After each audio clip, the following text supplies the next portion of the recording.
Bonjour à tous et bienvenue dans cette nouvelle chronique taraborienne. Une chronique taraborienne où aujourd'hui nous allons nous intéresser à un supplément pour l'appel de Cthulhu paru chez l'éditeur Edge. Le supplément que voici, Berlin, la dépravée, le mythe dans l'Allemagne de Weimar. Alors, inutile de faire le tour, vous avez vu, c'est co-signé, c'est approuvé par Chaosium, bien sûr, d'ailleurs, l'original est sorti en américain chez Chaosium, et bien sûr, là, il s'agit de la version française chez Edge, qui a repris la traduction de l'appel de Cthulhu. Alors, qu'est-ce qu'on va trouver de beau dans ce volume ? Plusieurs choses. Je vais dérouler devant vous un petit peu la table des matières, ça va vous permettre de vous rendre compte de la manière dont le volume est construit. Ceci dit, c'est quelque chose, vous allez le voir, d'assez classique.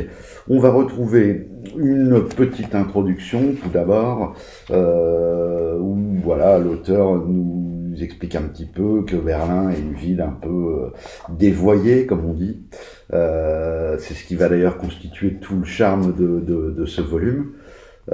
Qui est d'ailleurs réservé à un public adulte, parce qu'il y a pas mal de thématiques concernant la prostitution, le sexe, la drogue. Donc voilà, on va réserver ça à un public d'adultes. Puis après cette introduction, nous avons un chapitre sur la ville elle-même, vivre en ville, une petite histoire de la ville, la topologie de la ville, l'atmosphère berlinoise, très important, rappelons qu'à l'origine, même si maintenant ça a un peu coulé sur quelque chose de plus pulp, le jeu L'Appel de Cthulhu est un jeu, typiquement un jeu de rôle d'ambiance. Donc l'atmosphère est au premier plan, pour ne pas dire le personnage principal de vos histoires. Enfin, Ben Senbel, Crime et Châtiment, explique un petit peu tout le côté pègre, et puis comment les réseaux police essayent de lutter contre tout ça. Le chapitre 2 s'intitule Berlin démasqué. Alors là, on va avoir une espèce de focus, on va vraiment commencer à rentrer dans le vif du sujet avec certains lieux qui vont être intéressants et certainement au centre des aventures que vous allez pouvoir faire jouer dans cette magnifique ville de Berlin. Bibliothèque et musée de Berlin, autre site intéressant, d'une manière générale, encore une fois, l'atmosphère dans la ville, et puis enfin des détails locaux et les possibilités de rencontres, le type de rencontres qu'on peut faire dans la ville. Là, encore une fois, voilà, c'est parfait pour un maître de jeu. Le troisième chapitre, là on est déjà à la page 71 sur 272. Le troisième chapitre, Oh You Pretty Things, soyons sensibles à ce petit clin d'œil à Monsieur David Bowie. Et bien là en fait c'est une galerie de personnages. Je sais pas vous, moi j'aime bien ça. J'avais mis dans une de mes campagnes, dans la campagne des érudits, j'avais fait intervenir j'ai plus les noms en tête, mais tout un tas de savants, etc. Je trouve que c'est pas mal de pouvoir mêler dans ces jeux-là. On a l'opportunité de pouvoir un peu mêler réalité et fiction. Et moi, c'est quelque chose que j'aime bien faire. Ça ajoute un petit peu de vraisemblance. Donc, on a Marlène Dietrich, je vais essayer de vous citer les plus célèbres. Albert Einstein, Albert Einstein, je m'en étais servi également. Ruth Fischer, Joseph Goebbels, puisque c'est également la période de la montée du nazisme. Christopher Isherwood, Fritz Lang, Vladimir Nabokov. Vous voyez, belle galerie de personnages. Et c'est toujours intéressant d'avoir ces choses-là à disposition. Le quatrième chapitre, enfin, va lui, alors pour le coup, être vraiment dans le vif du sujet. Ça s'intitule Berlin et le mythe. On va avoir un petit point sur les sectes connues à Berlin. Là, c'est vraiment là pour le maître de jeu, c'est le chapitre à piller. On a vraiment beaucoup de choses avec divers sectes qui nous sont présentés, leur mode de fonctionnement, quelques-uns de leurs membres, leur lieu de rencontre et dans lesquels ils établissent leurs cérémonies, comment se déploie leur réseau, etc. C'est vraiment très intéressant. Et puis enfin, des accroches de scénario. très pratique, encore une fois. Je ne sais pas comment vous procédez lorsque vous écrivez vos propres histoires. Moi, généralement, ça part d'une idée, mais c'est vrai que des fois, sans y penser, quand vous êtes dans ce genre d'ouvrage, bah, vous lisez, paf, il y a une accroche de scénario, vous vous dites, ça c'est bon. Et hop, vous allez développer l'histoire à votre sauce en fait, et en faire quelque chose qui va vous intéresser, qui intéressera aussi vos joueurs. Et nous arrivons donc après aux 3 scénarios.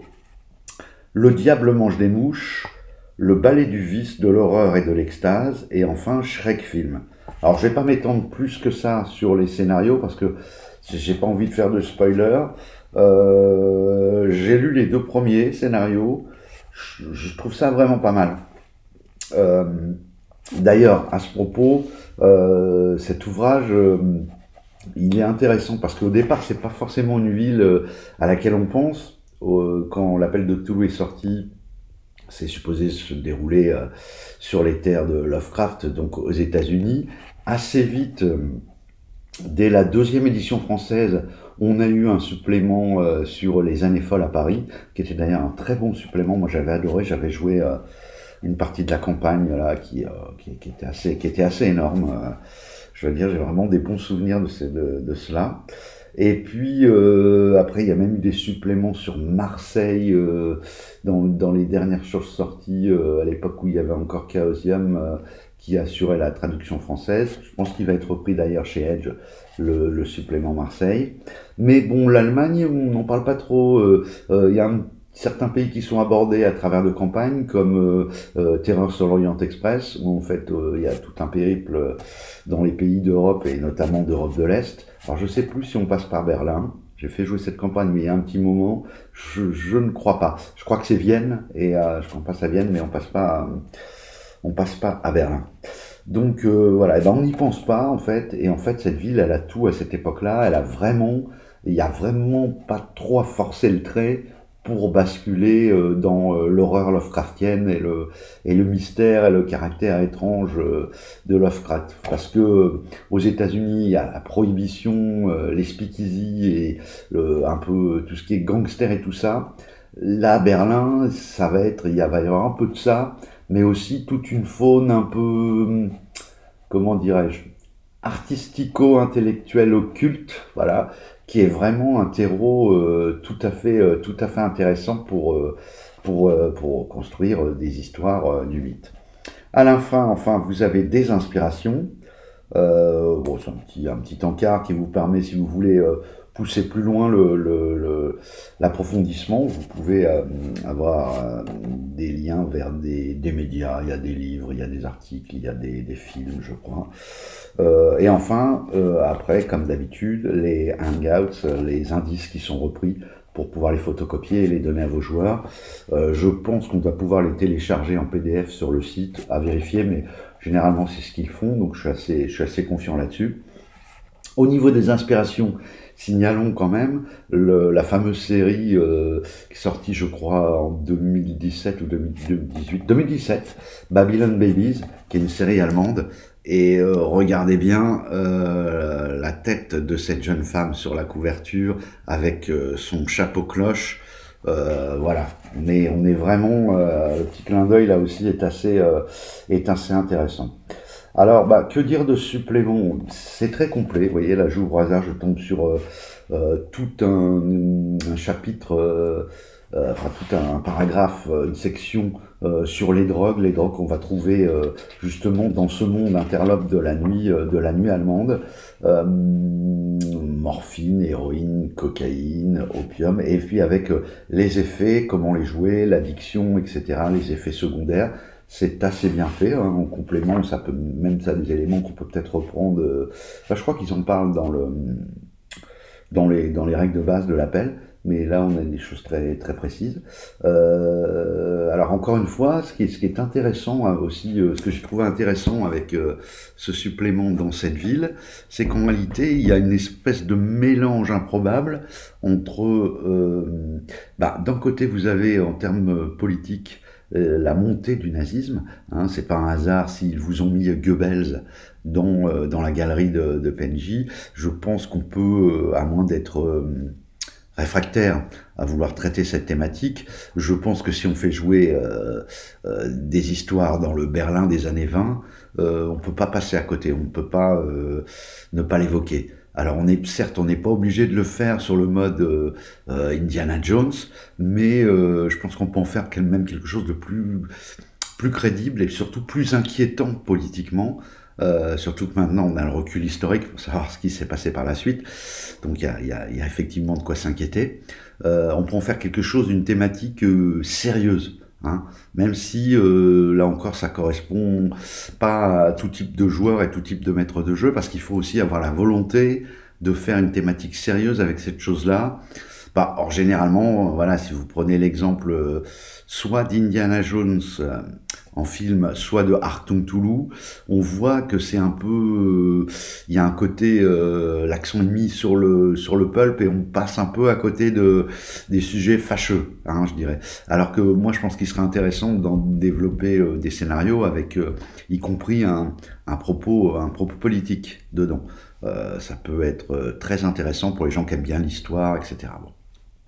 Et donc il y a ce mélange avec cette gravité-là, le monde complètement dépravé des artistes et des intellectuels qui sont dans la débauche la plus totale, hein, n'ayons pas peur des mots, débauche sexuelle, les mœurs, ça part dans tous les sens, débauche de drogue, c'est des nuits de fête, enfin, c'est vraiment énormissime.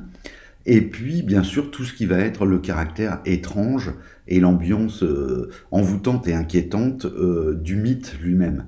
Donc, ça donne une sauce qui, je pense, surtout si le maître de jeu s'appuie sur cet ouvrage, avec les éléments qu'il a en termes, je vais dire, connaissances culturelles et historiques, il y a vraiment moyen de faire quelque chose de très intéressant et qui aura pas tout à fait la même couleur que si vous faites jouer comme d'habitude aux États-Unis. Et puis c'est un moyen aussi de peut-être d'un petit peu de surprendre vos joueurs.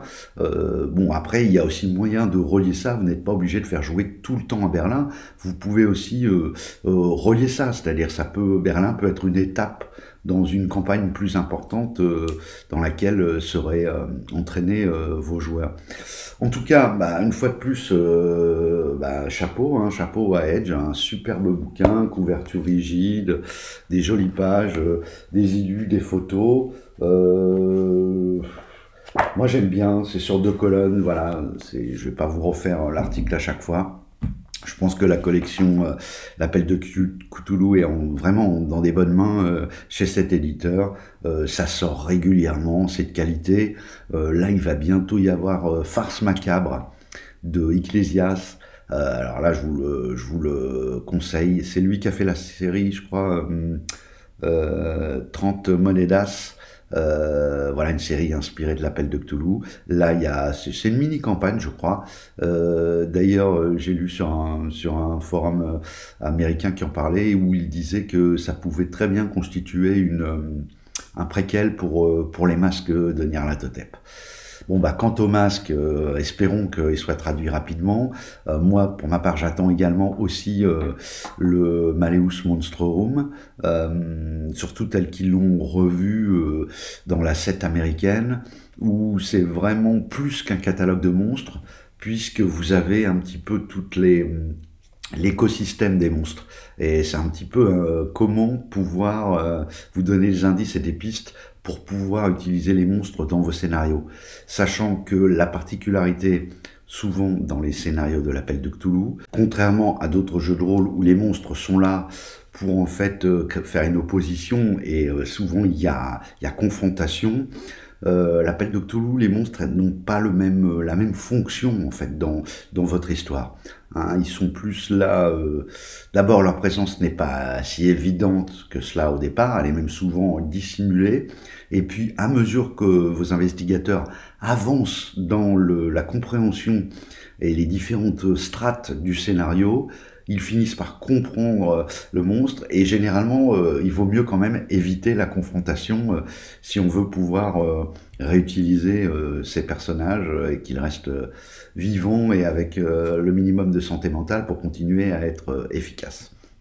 Alors voilà, Berlin la dépravée, le mythe dans l'Allemagne de Weimar, Je ne saurais trop que vous le conseiller. J'espère que cette vidéo vous a plu et je vous dis à très bientôt pour une prochaine vidéo. Au revoir.